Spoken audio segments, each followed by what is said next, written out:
March 1st, 2026 is not a date you get to ignore. This isn't a slow-rolling policy debate happening in some marble building far away from your life. This is the date that new gun laws affecting every single state in this country, go live. And right now, today, the majority of law-abiding gun owners in America have no idea what's coming. That's not an accident. That's the story. Because when governments roll out laws that can cost you $5,000, strip you of your Second Amendment rights, or turn a paperwork error into a criminal charge, they're counting on your silence and your confusion. Not anymore. New gun laws are beginning March 1st across all 50 states, and one mistake, just one, could cost you $5,000 or more. We're breaking this down completely right now. If you've been following this channel, you already know we don't soften edges here. We don't do the comfortable version of the news. Hit that subscribe button right now and turn on notifications, because what we're covering today is exactly the kind of story that gets buried, misrepresented, or deliberately complicated so that ordinary Americans tune out before they understand what's actually at stake. Subscribe, stay informed. Your rights depend on it. Let's start with the baseline reality that the mainstream press has largely failed to communicate with any clarity or urgency. Going into 2026, the legislative landscape around firearms in America shifted dramatically. What happened wasn't one sweeping federal gun law. It was something more complex, more insidious, and in many ways more dangerous to your freedoms than a single headline bill. It was a cascade. A coordinated wave of state-level legislation, combined with updated federal enforcement guidelines and expanded regulatory authority granted to the Bureau of Alcohol, Tobacco, Firearms, and Explosives, that collectively created a new legal environment for gun ownership in this country. And the activation date for the bulk of these changes, the date compliance becomes mandatory and penalties begin, is March 1st, 2026. Here's why that matters beyond the obvious. When laws change gradually, people adapt. When a single high-profile law passes, it generates news coverage, public debate, gun store conversations, and legal advisories.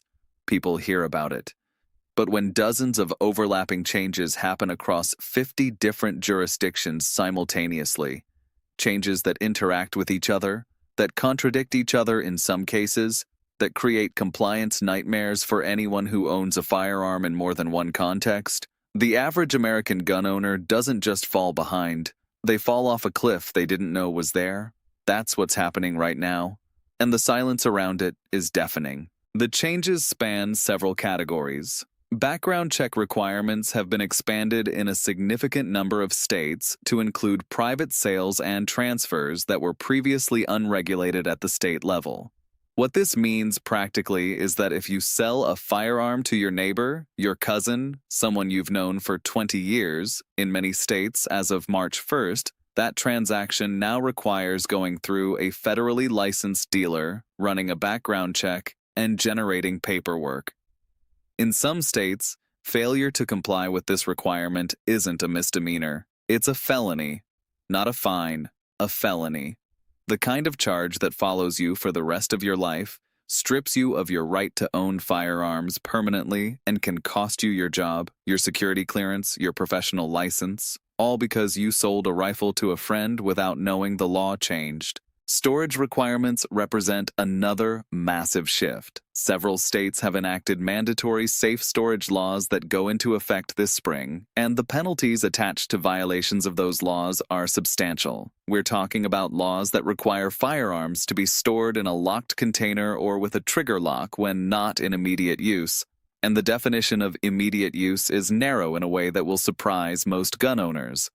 If a firearm is accessible to a minor in your household, or if a firearm is stolen from your home and you did not have it properly secured, you can face civil liability and, in some jurisdictions, criminal charges. The $5,000 figure that's attached to certain violations isn't a number pulled from thin air.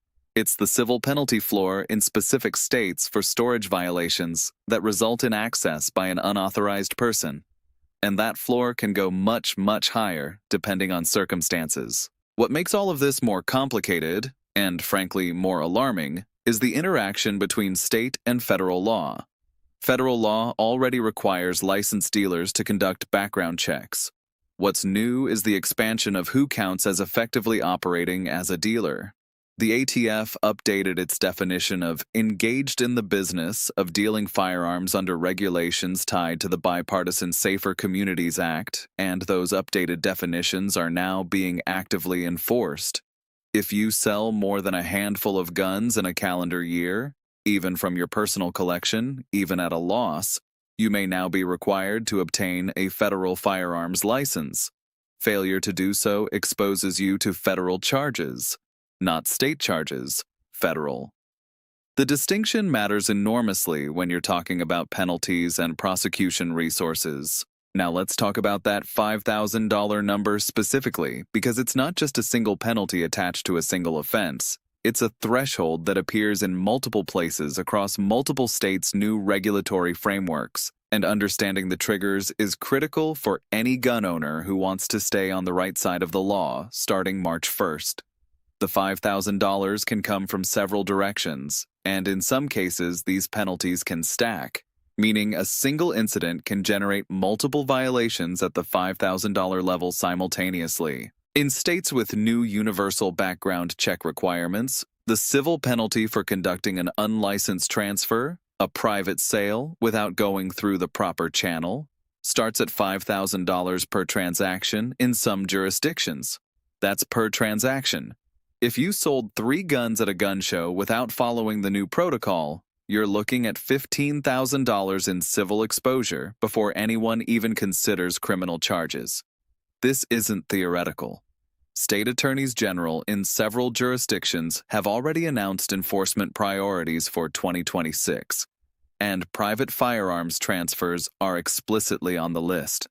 They are looking for violations. They have the legal infrastructure to pursue them, and they are not going to show a lot of sympathy for people who claim they didn't know the law changed. Storage violation penalties, as mentioned, start at $5,000 in certain states for cases where a firearm was improperly stored and subsequently accessed by a minor or used in a crime. But here's the detail that most people miss. You don't have to be present when the access happens. You don't have to know about it immediately. If investigators determine after the fact that your firearm was not properly secured at the time it was taken, that determination alone can trigger the penalty. The burden of proof in civil proceedings is lower than in criminal cases, which means the government doesn't have to prove beyond a reasonable doubt that you violated the storage law. They have to show it's more likely than not. A standard that's much easier to meet, especially when the evidence of the violation is the fact that the gun ended up somewhere it shouldn't have been. There are also penalties attached to failure to report lost or stolen firearms within specified time frames. Several states have enacted laws requiring gun owners to report a lost or stolen firearm to law enforcement within a set window. In some states, it's 24 hours, in others, 48 or 72. Failure to report within that window carries its own financial penalty, separate from any other violation. Think about what this means in practice. Your car gets broken into. Your firearm, which was in your glove box, which, by the way, is itself a potential violation in states with strict storage laws, gets stolen. You're shaken up, you're dealing with the police report for the car, you're calling your insurance company, and the clock is already ticking on your obligation to specifically report the firearm theft through a separate process. Miss that window, and you've committed another violation, another fine, another entry in your legal file. The compounding nature of these penalties is not an accident. This is how regulatory frameworks are designed to generate compliance and, frankly, to generate revenue and legal leverage. When penalties stack, when timelines are tight, when the requirements are spread across multiple agencies and reporting systems, the complexity itself becomes a trap.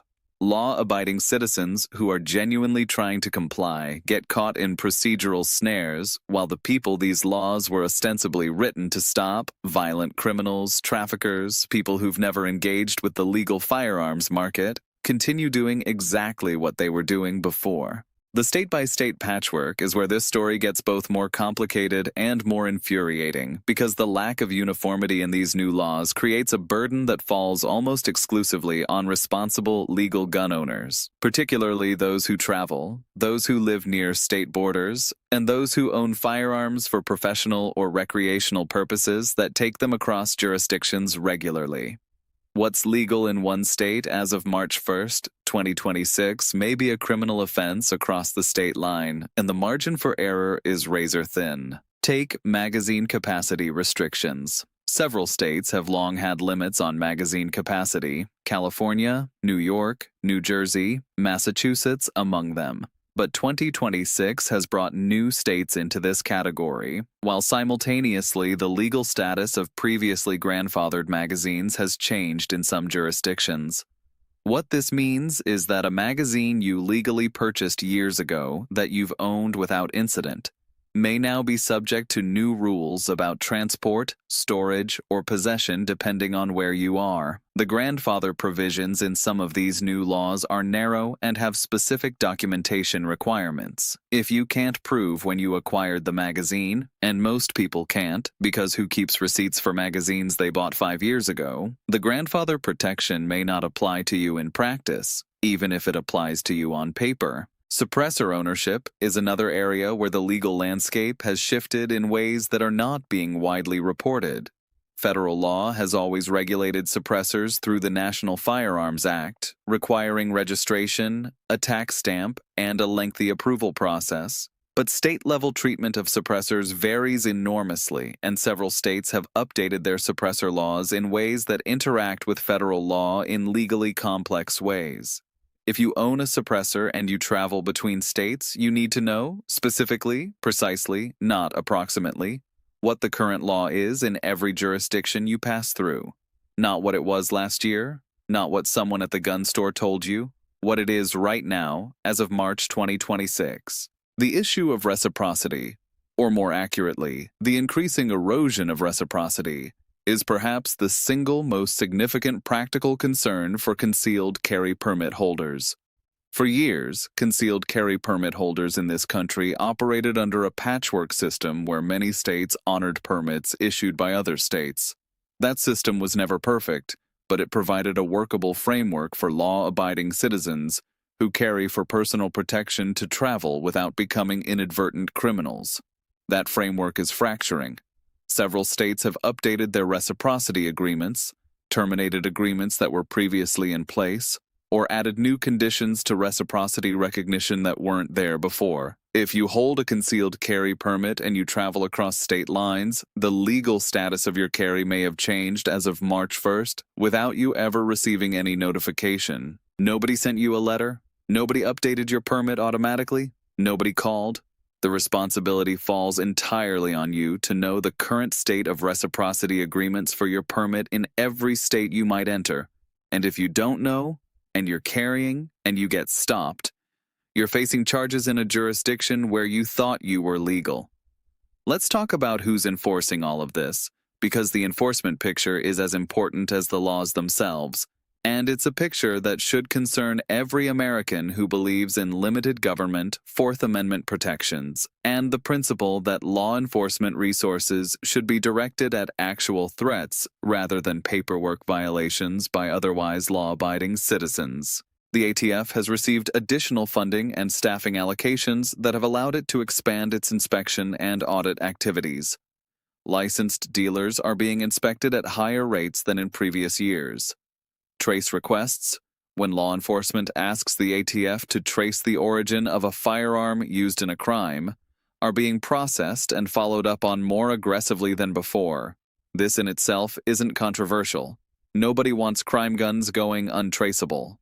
But the practical effect of expanded ATF activity, combined with new and more complex compliance requirements, is that licensed dealers are operating under more pressure, processing more paperwork, and in some cases, making errors that cascade down to the individual gun owner. At the state level, enforcement posture varies dramatically. In states with progressive attorneys general who have made gun regulation a political priority, enforcement of the new laws is expected to be aggressive from day one. These are not jurisdictions where you'll get a warning for a first violation. These are jurisdictions that have publicly committed to using the new legal tools available to them.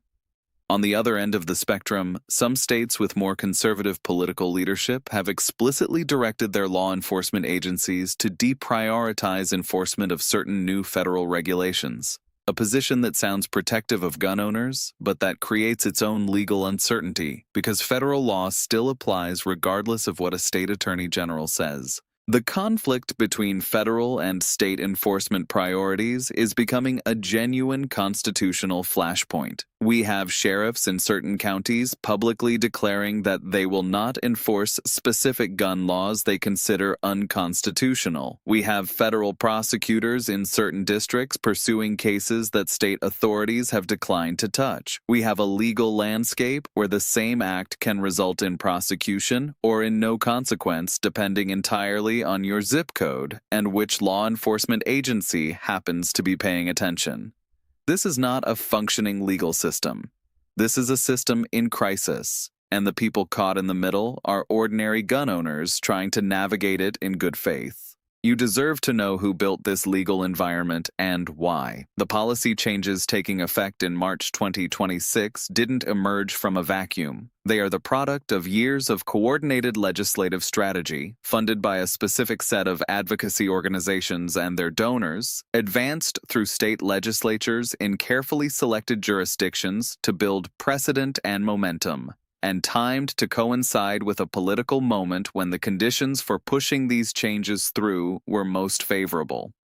Understanding the architecture of this effort is not a conspiracy theory, it's basic investigative journalism. Organizations like Everytown for Gun Safety, Giffords Law Center, and a network of state-level affiliates have spent the better part of a decade developing model legislation, funding state-level campaigns, and building relationships with state attorneys general and governors who would implement the policies once passed.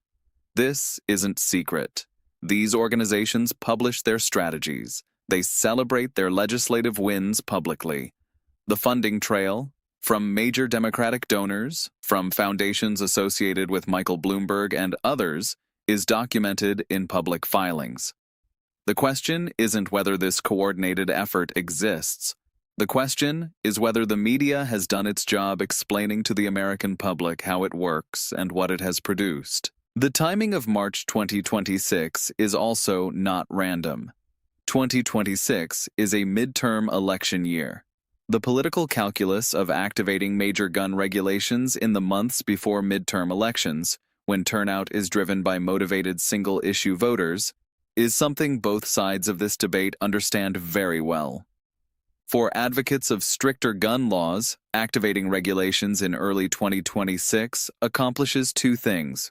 First, it gets the policies in place before any potential change in political control could reverse them. Second, it creates a political test, a public reaction to measure how much appetite remains for resistance to gun regulation and whether the political cost of supporting these laws is as high as gun rights advocates claim. For gun rights organizations, the NRA, Gun Owners of America, the Second Amendment Foundation, this moment represents both a challenge and an opportunity.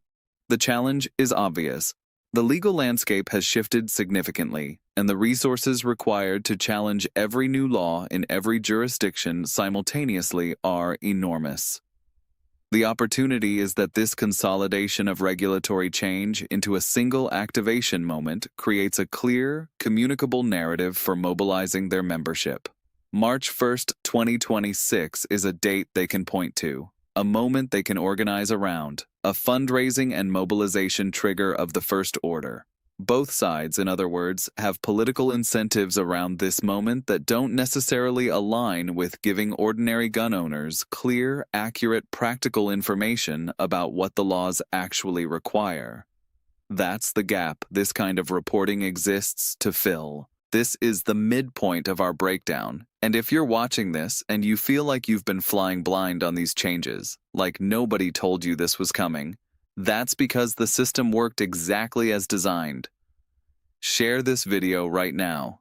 Send it to every gun owner you know. Post it in your forums, your groups, your communities. because the information in this segment is the kind that can literally keep someone out of a criminal courtroom. Share it, subscribe if you haven't, and keep watching because what comes next is the part that actually tells you what to do. The Second Amendment litigation landscape in 2026 is arguably more active and more consequential than at any point since the Supreme Court's landmark decisions in Heller, McDonald, and Bruen. The Bruen decision in 2022 fundamentally changed the constitutional framework for evaluating gun regulations, requiring that any firearms law be consistent with the historical tradition of firearms regulation in America, rather than simply passing a means-ends balancing test. This was a massive win for gun rights advocates on paper. In practice, the lower courts have been applying Bruen inconsistently, generating a body of conflicting precedents that is heading back to the Supreme Court through multiple channels. What this means for the laws taking effect March 1st is that some of them are already being challenged in federal court. Preliminary injunctions have been sought and in some cases granted in specific jurisdictions, temporarily blocking enforcement of specific provisions. In other cases, challenges have been filed, but courts have declined to issue injunctions, meaning the laws are in effect while the litigation proceeds.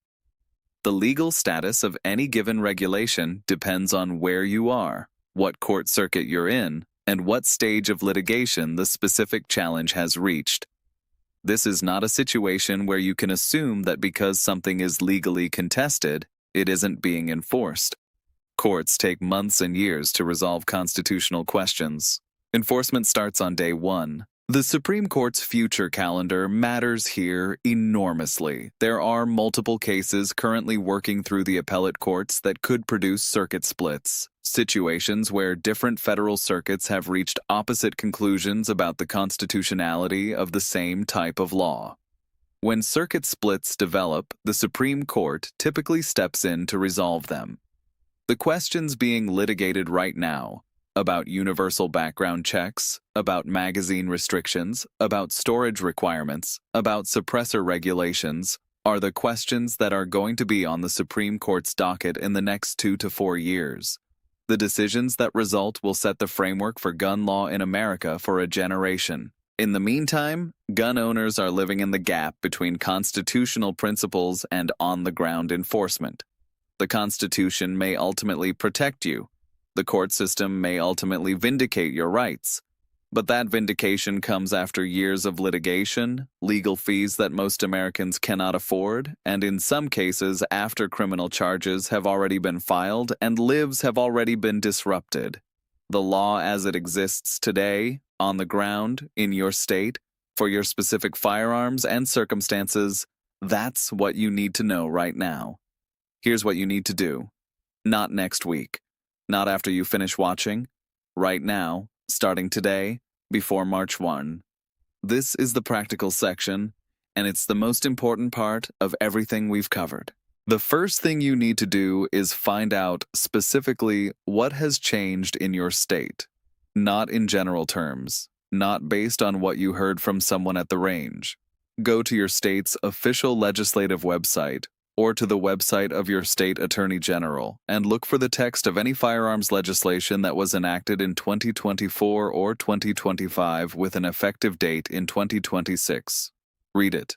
If you can't understand it, and there's no shame in that, because these laws are written by lawyers for lawyers, find someone who can explain it to you. Your state's Second Amendment advocacy organization almost certainly has a plain language summary. The NRA-ILA, the Second Amendment Foundation, and state-level groups have been tracking these changes and publishing guidance. Use those resources. The second thing you need to do is audit your current situation against the new requirements. This means going through your firearms and asking for each one whether your method of storage complies with the new law, whether your method of transfer, if you've sold or gifted any firearms recently, complies, whether your carry permit is valid in the states you travel to, whether any of your accessories, magazines, suppressors, modifications are affected by new regulations. This isn't paranoia. This is basic due diligence that the new legal environment demands. The third thing, and this is critical, document everything. If you have a properly stored safe, photograph it. Keep receipts for your storage equipment. If you make any firearms transfers, do them through a licensed dealer and keep the paperwork. If a firearm is lost or stolen, report it immediately and keep a copy of every report you file. Documentation is your protection in a system that is increasingly looking for violations. If you can prove compliance, you can defend yourself. If you have no documentation and something goes wrong, you are at the mercy of prosecutors and civil plaintiffs who will construct the most damaging narrative the evidence allows. The fourth thing is to connect with your legal and advocacy communities. Find out if there's a pro-Second Amendment legal organization in your state that provides guidance, resources, or referrals. If you are charged with a firearms violation, even a civil penalty, do not try to navigate it alone. The laws are complex, the penalties are severe, and the prosecutors and agencies pursuing these cases are experienced. Get a lawyer who specializes in firearms law before you say a word to any investigator or agency representative. And the fifth thing, the thing that matters beyond your individual situation, is to make your voice heard politically. 2026 is an election year. Every member of Congress is on the ballot in November. State legislators in most states are on the ballot. The people who wrote these laws, who voted for them, who funded the campaigns that elected the people who voted for them, they are accountable to you at the ballot box. If you believe these regulations go too far, if you believe they criminalize law-abiding citizens while doing nothing to stop actual violence, make that case to everyone you know and make it count in November. Here's the bottom line. March 1st, 2026 is a dividing line in the history of American gun law. On one side of that line is the legal environment that most gun owners in this country have been operating in for years. On the other side is a new landscape, more complex, more punitive, more surveilled, and more legally dangerous for anyone who doesn't know exactly what's required of them. The people who built this landscape are counting on your confusion.